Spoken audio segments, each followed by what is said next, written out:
Okay, so in this question, we are told at the start of year n, the population of a species is P, and we have that little n.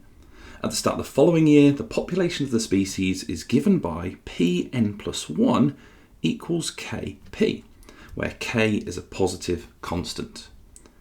It then says the population of the species at the start of year 1 is 8 million, and at the start of year 2 is 6 million.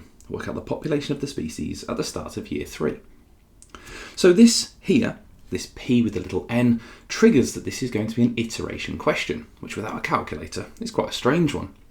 And in our iterative formula, we have that there is a number that should be in front of Pn. And it does say that K is a positive constant. So it's a positive number, and it is a number that doesn't change. So we just need to find out what that number is. So we have here that the start of year 1 is 8 million, and the start of year 2 is 6 million. And this little k here means that Pn, the current number that we are using, has been multiplied by something. So we have to multiply 8 by something that gets down to 6. Now if it's going down, we know that has to be a number less than 1. So we need to figure out what it's been multiplied by. Now a little basic idea here is that if we were to think about this with some slightly easier numbers, so how do we get from 2?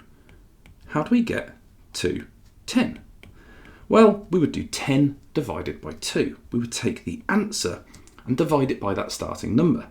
And that's what we're going to do just here. We're going to take the answer, 6, and we're going to divide that by the starting number, which is 8. Of course, 10 divided by 2 gives us that nice answer of 5. A much nicer, easier example, just picking a few random numbers there. So 6 divided by 8 is of course a fraction, and that is what we have multiplied the current number by, 6 over 8.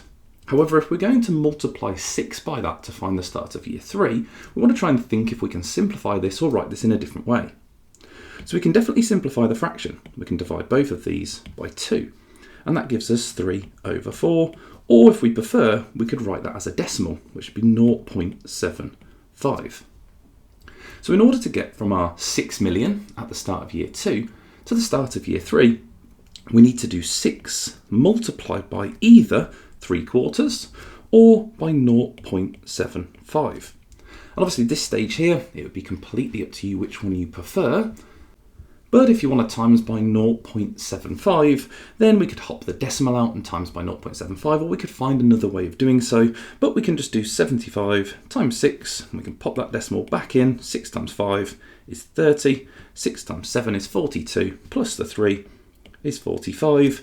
And we need to put 2 jumps back in, as we took 2 jumps out there. So that would make 4.5, and that would be my final answer.